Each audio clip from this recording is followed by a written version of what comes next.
By the way, we love chatter. If you don't have a Reddit thread on you, you're pretty much irrelevant, in my opinion. Yes. You know, like you need people talking about you, or like you're not doing it. This is going to make the Reddits light up.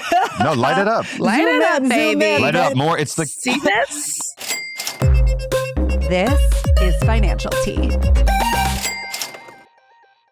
Welcome back to Financial Tea, the podcast where I teach you how to build wealth with a side of market drama, money scandals, and of course, financial pop culture. And today we have two incredible guests, Hannah Bronfman and Brendan Fallis. Okay, low key, you guys started my career because I was obsessed with you both. Whoa. And then when I was thinking about adding a manager to my team, I was like, of course, I have to work with Gabe because you would always post about Gabe. And I pursued him. I love that. Yeah. I also had to pursue Gabe. Really? He only had eyes for Brendan. Wait. Sure. But first, let's get into the MDJ Market Report. Welcome back to the MDJ Market Report, Sippers. These are the 3 stories you need to know to see where the money is moving this week. Okay, the first thing that we need to talk about are the Devil Wears Prada salaries. The numbers just dropped, and Meryl Streep, Anne Hathaway, and Emily Blunt each earned $12.5 million to return for the sequel.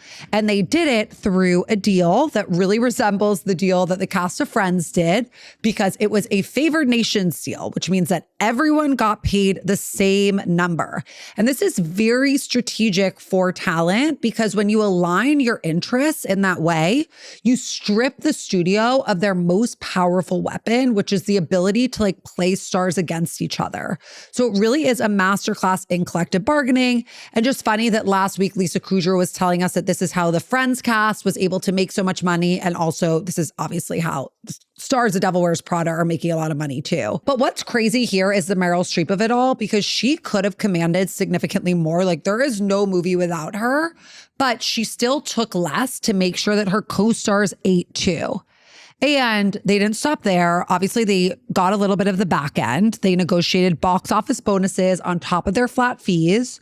And seeing as the film has already earned $433 million globally since its release, up from $326 million for the original, which was made on a $40 million budget. If this run continues, each actress could see an additional $20 million. But also on this press tour, Meryl Streep has been talking a lot about money. And she said that in the original movie, when she was negotiating that contract, she walked away. She was like, I actually don't want to do this movie. I am good. I can retire. I'm going to go to the beach.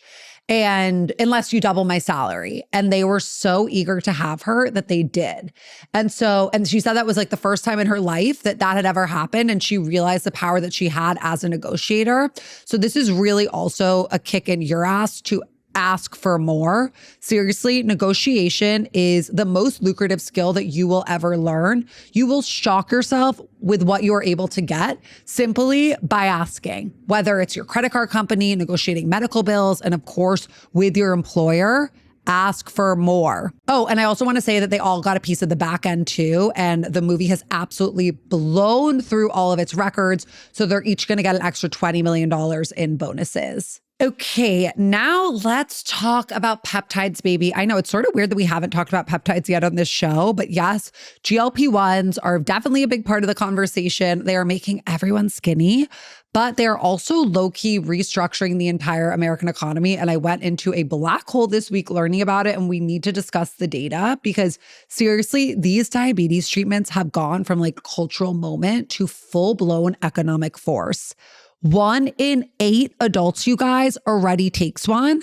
And as of January, they released the pill for $149 a month instead of $1,000 for the shot, which in 4 months has netted 2 million prescriptions from 70,000 pharmacies, which is the strongest GLP-1 launch in history. But what's crazy is that these drugs have a huge ripple effect on the economy. GLP-1 users cut grocery spending by 10%, chips and baked goods are down, fresh vegetables are up 38%, Doritos has losses, and Morgan Stanley find that GLP-1s also reduce alcohol consumption by up to 75%, and the top 10% of drinkers account for 60% of all alcohol sales. So you do the math. And then there's airlines. Airlines could literally save a combined $580 million in fuel if America gets 10% skinnier. So Goldman Sachs said all of this could add 0.4% to US GDP. And by 2035, 31.5 million people could be on these drugs, which would save $264 billion in healthcare costs. Like, this all just really blew my mind because we think of drugs as healthcare stories, but if that drug changes what people eat, drink, and weigh on a plane, it's also a macroeconomic story. So like, the question isn't really like which industry is getting hit, it's which ones are ready to get hit. Other topic very close to my damn heart, wealth taxes. You guys, I've covered this a lot on Mrs. Dow Jones. They're having a moment. New York just announced one. California has a billionaire tax headed for the November ballot. We're seeing like every celebrity and their mom move to Florida to avoid one. Bernie, of course, always Bernie, proposed one federally. And politicians love these taxes. I feel like it's a really good thing to just like put in your campaign. People are going to vote for you if you talk about it. But I just want to actually break down what happens when you try to collect on them. So, okay, in New York, for example, Mayor Mamdani posted a video outside Ken Griffin's $238 million penthouse announcing an annual surcharge on properties above $5 million owned by non-NYC residents. And it got 470,000 views. Griffin, of course, called it like creepy and weird and said New York doesn't welcome success and announced that Citadel is expanding in Miami instead, which would potentially be them pulling back on a $6 billion redevelopment that would have created 6,000 jobs. Okay, now let's talk about in California what's happening as they try to do this. So in California, they're trying for a one-time 5% tax on billionaire net worth, which is estimated to raise $100 billion. And it just got 1.6 million signatures, which was double what it needed. But then Larry Page, Sergey Brin, who founded Google, and Mark Zuckerberg left. So that is an estimated 38% of California's billionaire wealth just out the door, which would potentially cost $4.5 billion a year in lost income tax and wipe out the gains of this before a check is even ever written. And here's the thing, the story has also played out before. Like in 1990, 12 European countries had wealth taxes, but today only 3 do. And then if you look at France, they lost 42,000 millionaires before scraping their wealth tax in 2018. Or look at Norway. Norway raised its wealth tax and more ultra-wealthy households left in 2022 than in the previous 13 years combined. So yes, like I said, politicians love the idea of a wealth tax. I think it really does like help you get votes, but history is less enthusiastic, which is why I'm really skeptical of them. Like, I definitely think that we need to tax the ultra rich more heavily, obviously, but a wealth tax has historically failed to generate revenue in other countries. So I would rather maybe just reform the tax code, like have a tax on anyone with over $1 billion in assets, maybe like close some of the loopholes billionaires use to stay rich. I just think it never works. And so I don't understand why we're even going down this road when there's so many other solutions that could get us to more income equality. Okay, let's go into our episode now. This was one of my favorite episodes we've done. Hannah and Brenda were amazing. I'm really excited for you to hear it. Stay rich. Before we start the show, before we jump into the real interview, we always ask 3 rapid fire questions. So the first thing is, what gives you the financial ick? I can tell you what gives you the ick. Just reviewing finances. That's your ick. I really do not like to review the finances. I love to go to lunch with my financial team, but I do not. Yeah, but like while you're there, to you're have... just talking about having lunch in life and love talking about what's upcoming that's going to power more finance. Yes, exactly. But you don't like reviewing foundational elements of finance. You like the culture around reviewing your finances, but you don't like the nitty gritty. No, Correct. She likes like the tossed salad and the caviar that comes with reviewing the finances. I also know another financial ick that I have. I hate raising money. Oh. Which is so crazy because you're a VC. Well, not anymore. Oh, okay. So we got to get into that. Yeah. Yeah, that's hard. We were just talking about that. Like, I'm on my book tour and I am asking for many favors and it can feel very icky. Like, it's so icky. There's an art to it. Really is. And for those who don't have it, it's a really hard thing to learn. And you think that it is sort of you have it or you don't? I do. Okay, I love it. Yeah. What about you, Brendan? What's your financial ick? I know what yours is. Oh, yeah. Tell me. I'm ready. You just do not like when something is not optimized. If you heard any friend say that they booked a trip without using points or without, doing their plus points for the upgrade or looking at multiple Financial sites. optimization. It's really, it hurts your soul. Non-optimization of finance. The non-optimization, it hurts you inside. It bothers me a lot. Just that people don't even explore the intent of betterment in finance. Started to date Hannah.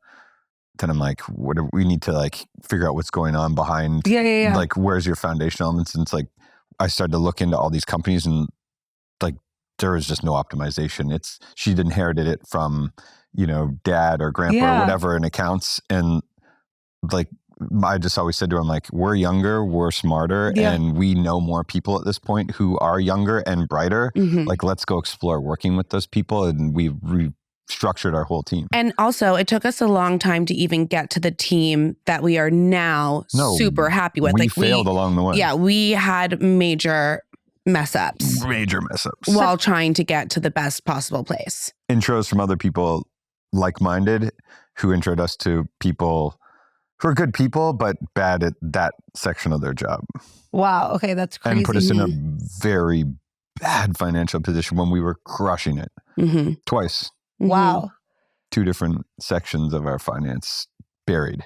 What exactly happened? It's tough to even say, but one scenario. We ended up in hundreds of thousands of dollars worth of debt. Yeah. Which we had to swim out of for 2 years. Whoa, which we're now out of. Dude, investing in things and moving money to things that we were just trusting the process and it's a bit our fault too, because you're not doing all the due diligence, but that's why you hired someone to trust them. I don't have time to, of course. I mean, we should have time and you should read into it and Claude AI is super helpful in this scenario because you could vet things more and understand the jargon, but we were just pumping incoming and we were having great years and some of the best years of our life. And then we ended up with almost $1 million worth of debt. We're like, what the fuck happened? Yeah. Because they were just investing it in companies that were going to zero. Tax structures that didn't work. The tax structures, I think, were more about that. I mean, you can get losses on companies that you invest in and it doesn't necessarily really hurt your bottom line. Yeah. But there was also a scenario where I got gifted a stock through a family member and we basically came up on $800K. And then our money manager at the time didn't really ask us or have a conversation with us around if we wanted to sell it or get out and keep it. Yeah. And the stock ended up going to zero. Yeah. So we missed Basically, out. her dad invested in it early. So you were gifted at $800K. So that's also the fair market value for taxes, everything. And then it went to zero? Wow. Bad. Really bad. And this guy listen, it was $800K. He was it was $800K that we never had. Yeah, 100%. So yeah. But that was the only mindset I could end up living with. Mm-hmm. But yeah. But her dad invested in early in some companies and he'd always I want to do the same thing for our kids. You break that up amongst your children. So if it works, and everyone gets a little bit. Yeah, so he gave a piece to everyone, which was so awesome. Yeah. Amazing. And he got in really early. It was awesome. And we were Thank you. I remember we were in the Peninsula Hotel in Paris on we were DJing for a car. You were DJing Brendan had just told me at the airport I couldn't buy a bottle of water. No, I was what? We're flying business. Someone paid for it. We're 2 minutes away from getting free water on the plane. Yes. We don't even spend $6 right now. That's how bad of a situation we were in. Don't buy the water. And she's like, I'm so thirsty. I'm like, it's only a couple minutes. You were thirsty. You couldn't even get a water. We were flying business. Yes, we were flying business. There was going to be a bottle there. Yes. I was like, oh my God. So then we woke up the next morning in Paris. I was DJing for the Quail, which is the car show that the Peninsula owns. So there's one in California and there's one in Paris. And I had DJ'd both. And we were in Paris for the Quail. well. And then Hannah's like, let's order room service. And I'm like, no chance. We had to put our card down. Oh. So like the brand wasn't paying for incidentals. And I'm like, a green juice is like 30 euros here. Like, couldn't be no us. chance. And then while we're lying in bed, her dad calls. He's like, have some great news. And I was like, let's get breakfast. I love it. And we ordered breakfast. Little did we know we're still in the hole from that breakfast. Yeah. But that's what's so interesting too about your lifestyle is that and I feel like this is true of influencers in general and not specifically you guys, because I know that you're on top of your finances now and things are really like have improved so much since then.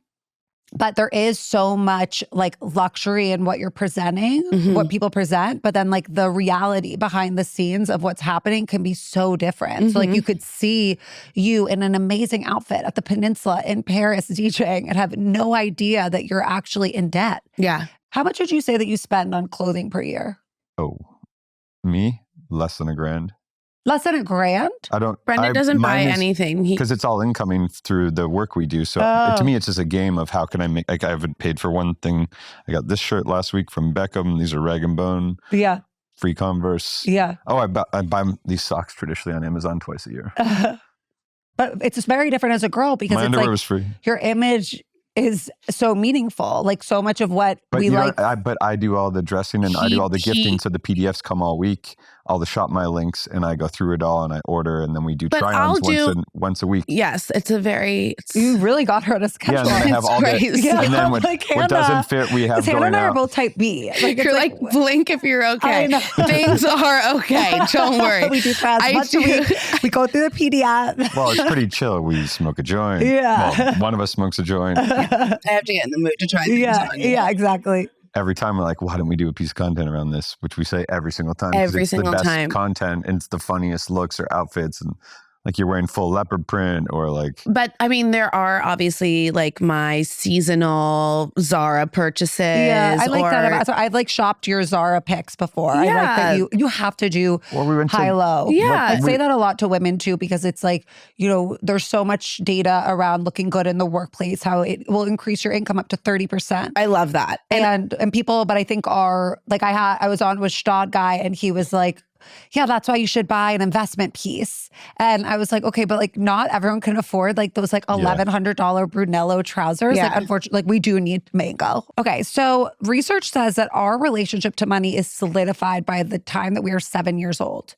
And I think it was, Hannah, you were talking earlier about how growing up, like money wasn't really talked about. I grew up the same way with wealth, but where it was just something that was not on the table as a discussion. Yeah. But how we grow up around money really affects us. So for both of you, what did wealth look like in your households growing up? Like maybe you could speak a little bit more to that. So I guess wealth in our household, first of all, my parents divorced when I was 2 years old. So young. Very young. And I didn't even know about alimony until I was, until I was like 18, because that's when I actually saw my parents fight about money for the first time. Oh, because it was off the... Because now that I was... Cheryl, yeah. Well, now that I was out of high school, you know, things were... Yeah, there was a negotiation. And so that was really the first time I even understood that my father was bankrolling my mother's lifestyle and, you know, my entire life. I mean, I obviously knew that I was on my parents' payroll.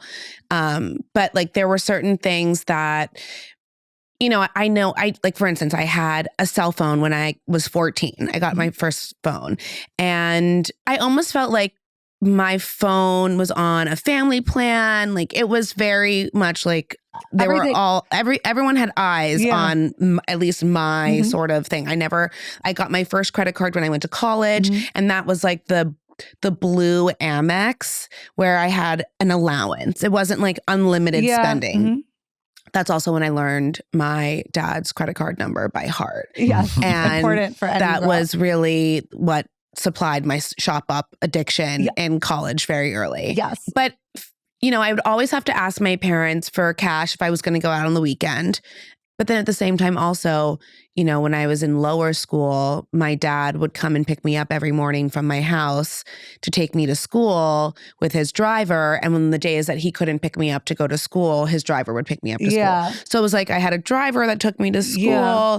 I knew that my dad had these, you know, was a high-powered executive in the entertainment industry, but like I didn't have a credit card. I didn't have a cell phone. Yeah.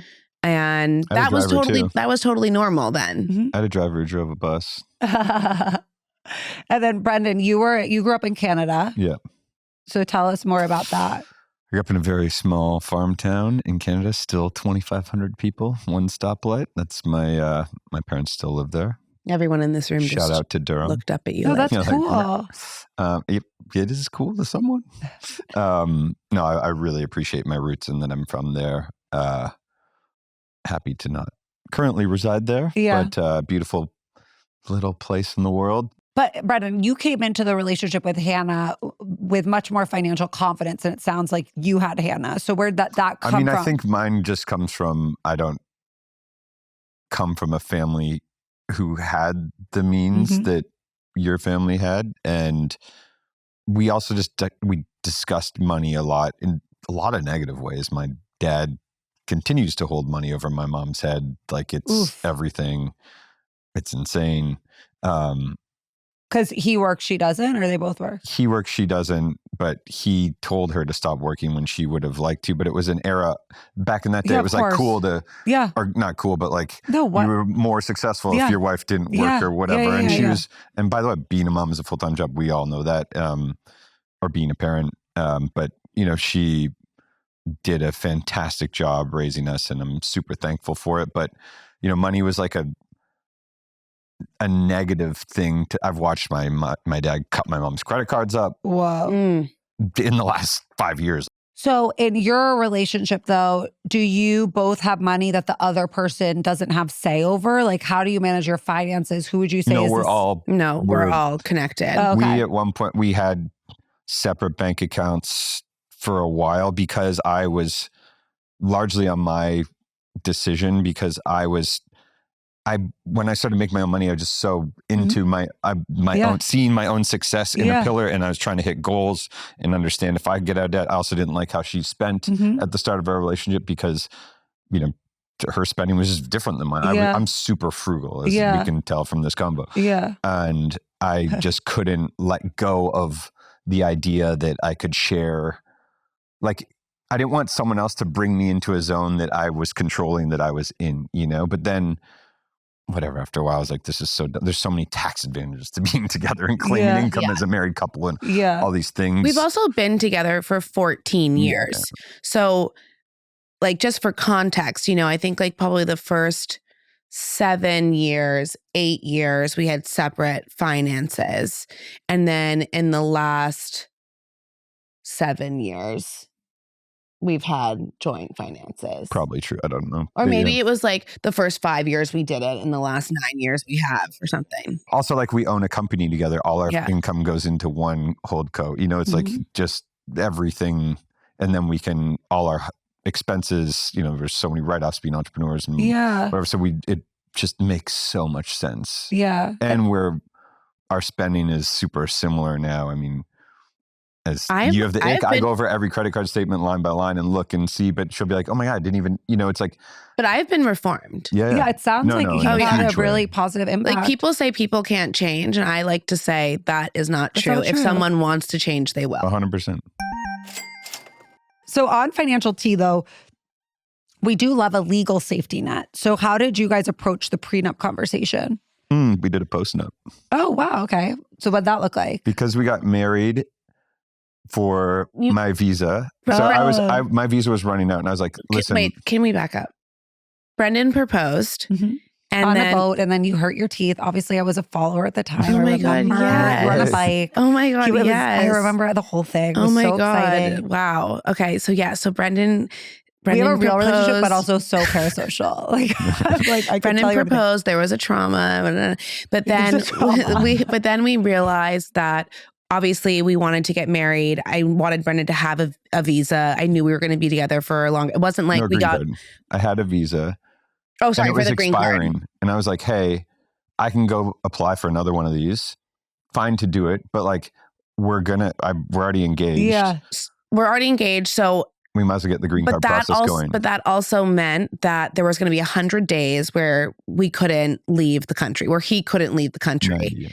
So I was like looking at the calendar, because originally we were going to, prolong the situation. But then I was like, you know what? The only next 100 days that we have is like in this quick block. I can't leave. Well, yes. So we got engaged in August, and we got married at the courthouse without telling anyone in our family in October. Because my immigration lawyer was like, listen, you can tell your family, but a lot of times, more than half the times, you tell people you got legally married, they're like, why are we having a wedding? And it's just like paperwork, but parents get obsessed with it. And they're like, you had a wedding? And I told my friend that she did it right after us, told her parents, and they were so upset. And I was like, I told you. Yeah. So wait, when did they find out?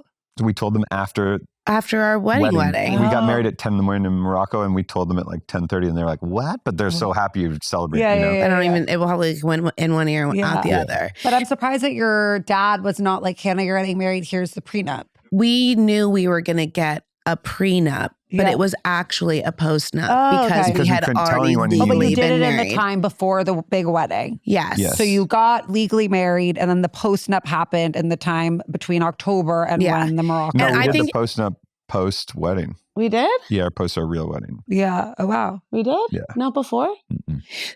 Regardless. Was your dad pissed? No. He was like, no. This is so nice. Like, most people would be like, we're married. Like, not most people, but if you were in the relationship for the wrong reason, you'd be like, which is a huge red flag. Yeah. Brendan and I were always very, very communicative, and we knew from the beginning that we were going to have a post-nup, prenup situation. Yeah. Like, even after we got engaged, we redid like our wills and situation, and like, so you know what the other person's about. Because I was like, I don't even want $1. Like, and they're like, you have to like. You can't just take nothing. Like you have to take like $1. And I'm like, why? Like I'm fine out here working for myself. So it was a whole thing, and we just did it with our lawyer, and it was. We did it with my family lawyer. Yeah. Were there any like clauses that you were like? What was like the breakdown? The postnup? Yeah. No idea. I don't know. It seemed very straightforward. We probably need to redo it now. We have kids. And Yeah, Beyonce has redone her prenup multiple times. Oh, really? With Jay-Z, Yeah, we should probably look into that. Something we haven't refreshed in a long time. Definitely not since having Claude. Maybe we did something after Preston. No, I think we just redid the will. You got to get the will and the life insurance going when you have kids. Life insurance is cranking. Huge. Well, we have the life insurance. We have the will. We have the kids' guarantors or whatever. The kids' guarantors.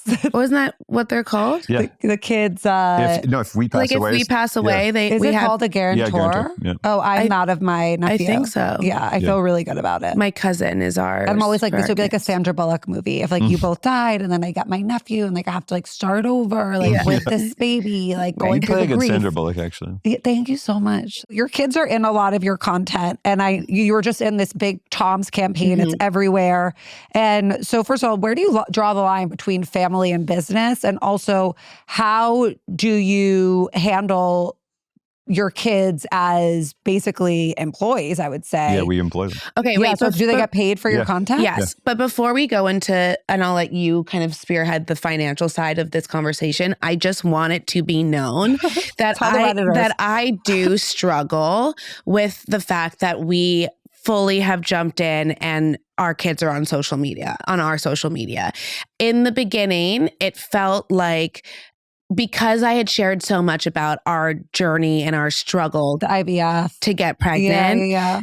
And then when we finally did, it just felt like, of course I needed to, yes, the Barack. Yeah. Yes. Of course I needed to share my kids with this community that was so invested. And a lot of times people comment on it, like even on my YouTube, whatever, like, thanks so much for sharing. Like, it's so polite.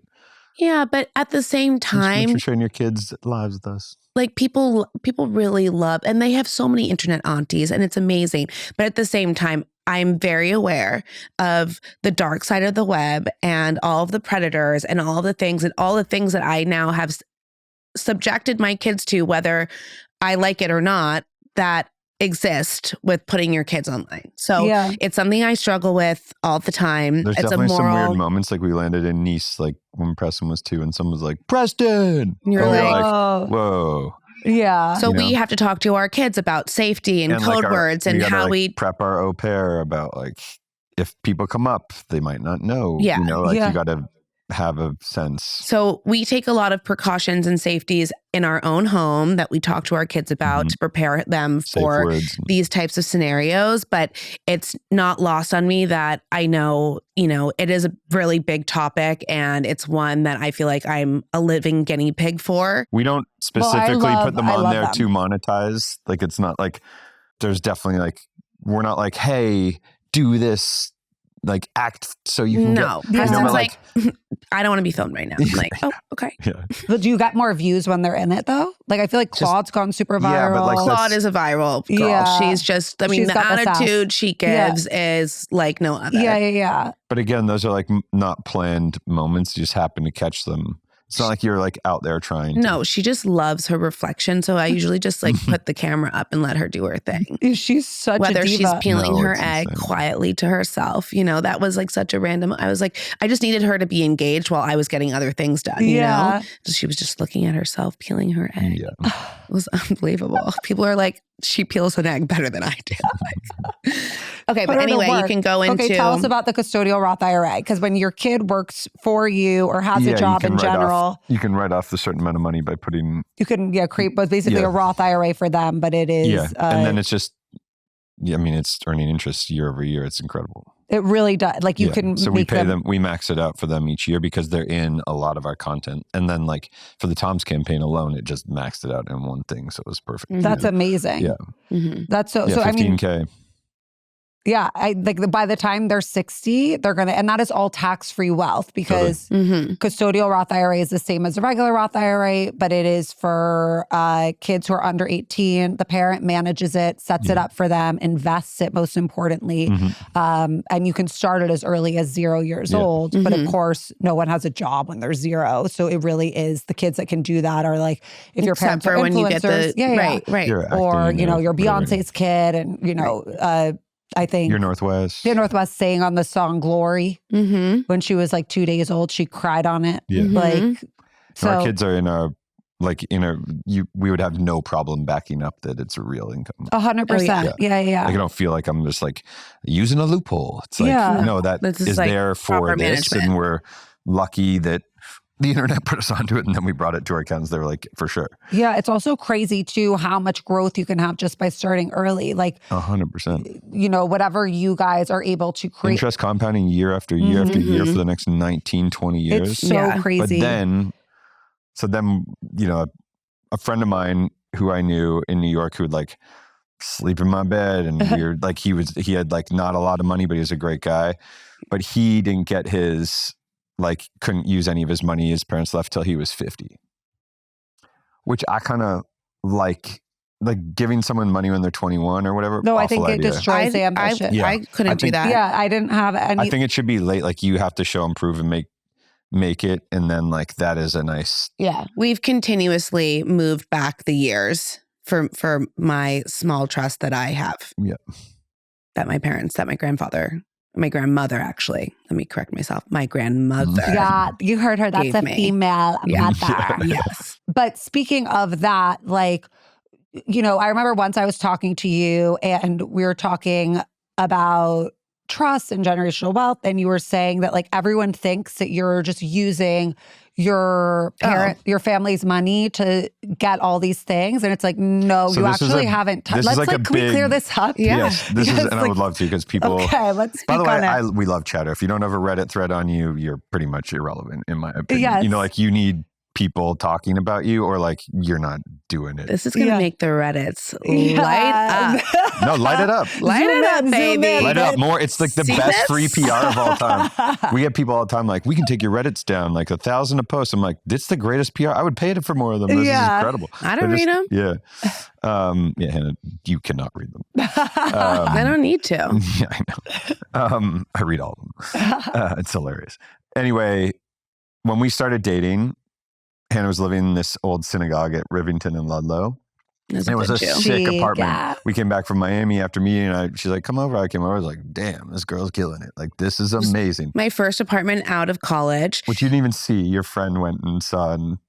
My best friend, I was in the middle of finishing up my senior project, and I like literally needed to move into a place as soon as I left school. Yeah. I had my best friend go look at this apartment, send me the lease. I signed the lease, and my dad was going to pay for like the first year and a half of my rent out of college. Yeah. So then I go there and I'm like, place is sick. And I'm like, I just met her in a nightclub. I was like, oh man. Like, I really I'm going to be living. Are we on the jet next week? Like, what's up? And I have like no idea about her.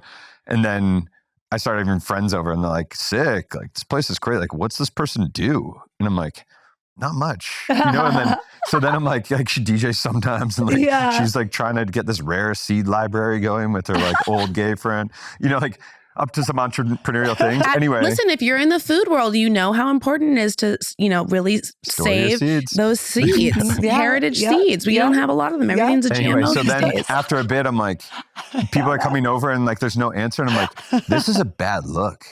Like, so then I'm like, where's the money coming for this? What's happening? So then I start digging in a bit.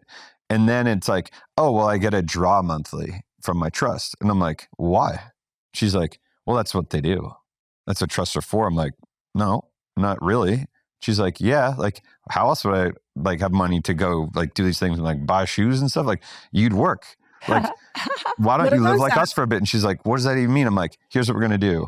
And that's when it all started. This is the rom-com I need, by the way. This is like, let's look under the hood and see what's happening. So we moved into the coolest apartment at 50 Spring, which was now shout out Kava because it's there, tore it down, but it was a cabin in the back. We basically had another one for your business. I remember Ava Donaldson worked with you. Yeah. Ava Donaldson. Shout out to Ava. Yeah. So we moved in there, which was a better financial decision. Now we're obviously splitting rent.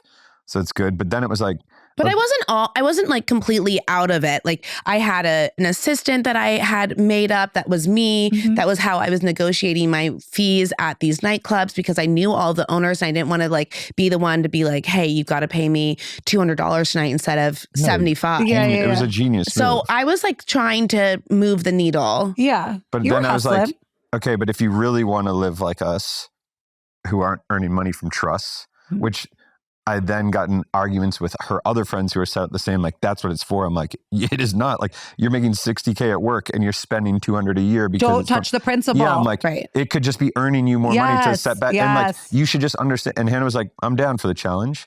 And she's like, we made the call to her accountant and was like, cut it off. And it was like, cool. Now it's what you earn, like eat what you kill. And that mentality created a beast.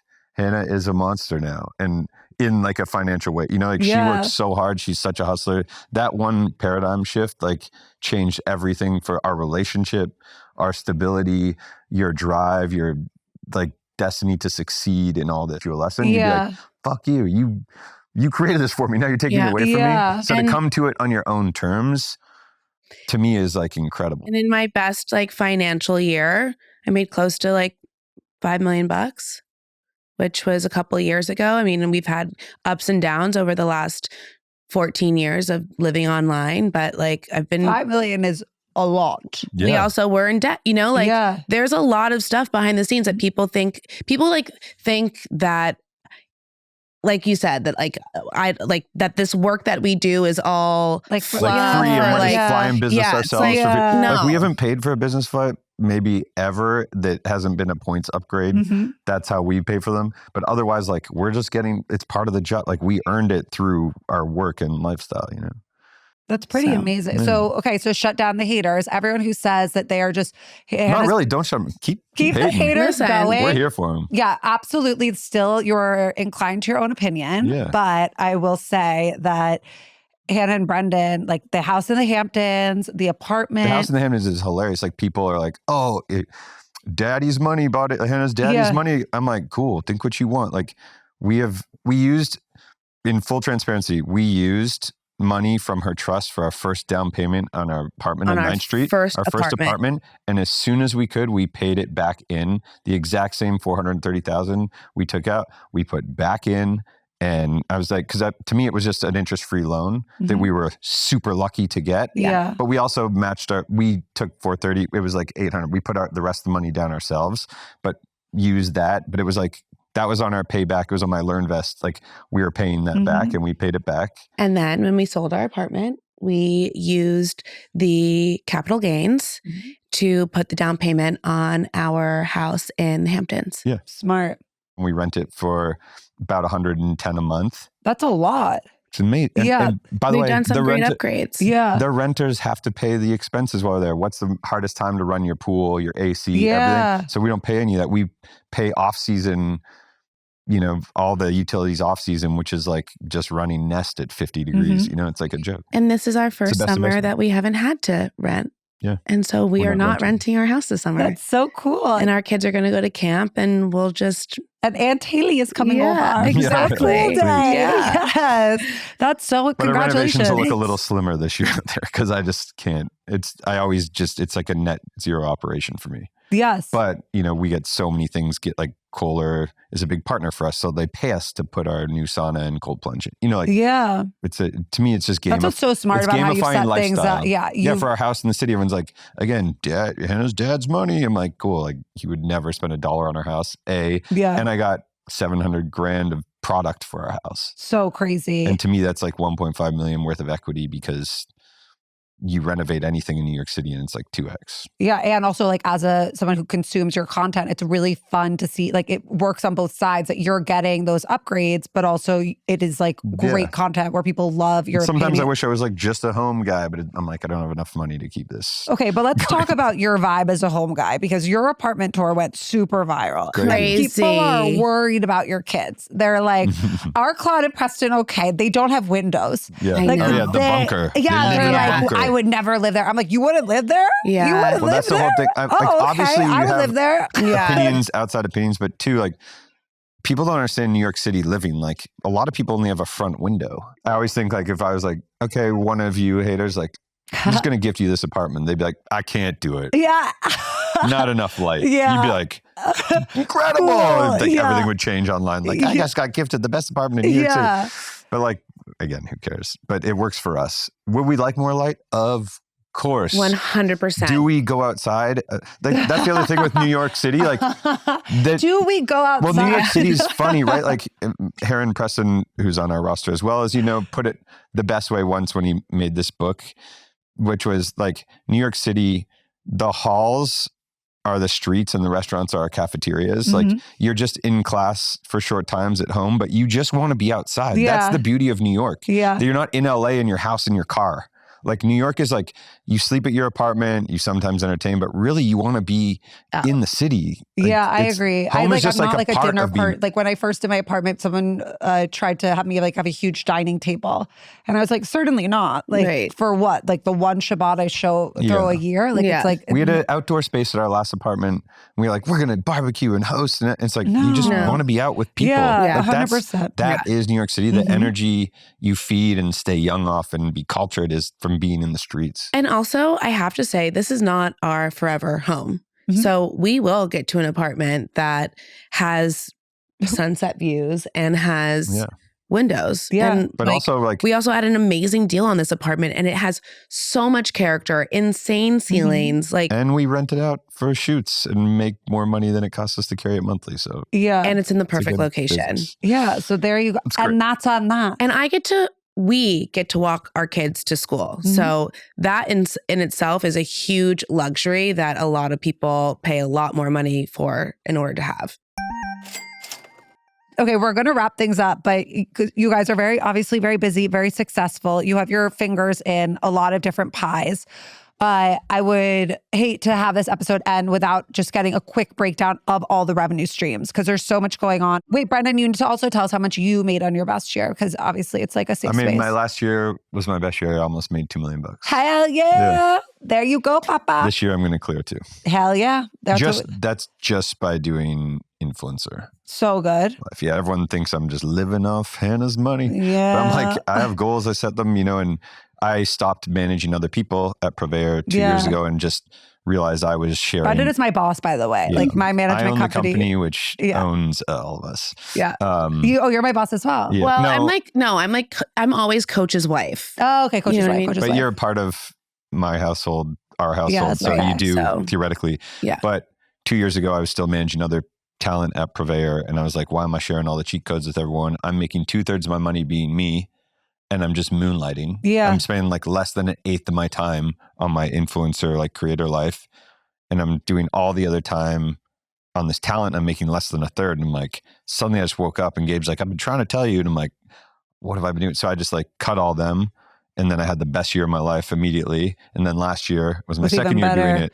And I cleared like But you're 1.7. so good at optimization. Wait, so walk us through, and then this will be the last question. What are the revenue streams? The revenue is content creation is like the biggest. So brand partnerships, speaking engagements. Brand partners, speaking, DJing still for me is appearances. DJing for me is like 1/8 of my income. I'm probably going to get more into it just because I'm finding love for it again. I actually like really hated doing it after 12, 15 TBD years. if I find my love again. You think I might? I'm trying to. We're going to do this little outdoor series this summer by our pool under umbrella with like the DJ set up and live stream it. I've taken 4 years off of DJing.